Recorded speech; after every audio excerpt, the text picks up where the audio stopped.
When I recite my language from these cards, it doesn't sound the same as when my mother or my uncle spoke it, because their first language was our language.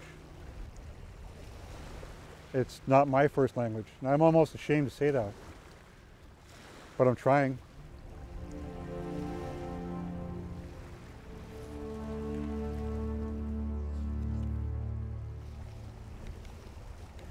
Anima cook. Kliko.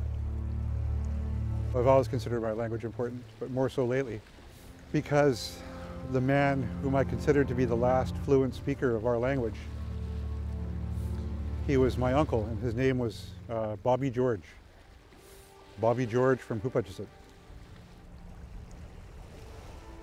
So my language is important to me, and I consider it an obligation and a duty to learn it, to speak it somehow, some way, anyway, because it's part of who I am, it's part of where I'm from, it's linked to my ancestors. They both spoke it, and I remember them speaking it in the house. They spoke it to each other, they spoke it to visitors, they spoke our language to relatives. They just didn't speak it to my sister and I.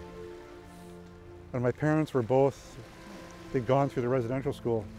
So although they still spoke the language and the school didn't break it out of them, the invisible hand of the school still influenced them, I'm convinced. Yeah, it's like looking them straight in the eye. Those dorm supervisors, you know, the priests, nuns, whoever, just saying, fuck you. You didn't stop it, it's still alive. It might just be flashcards.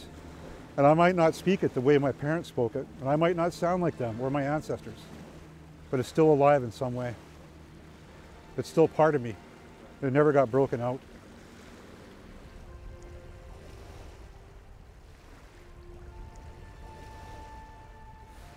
When I'm gone, when I get to those gates, I don't think my ancestors are going to mind the way I pronounce these words.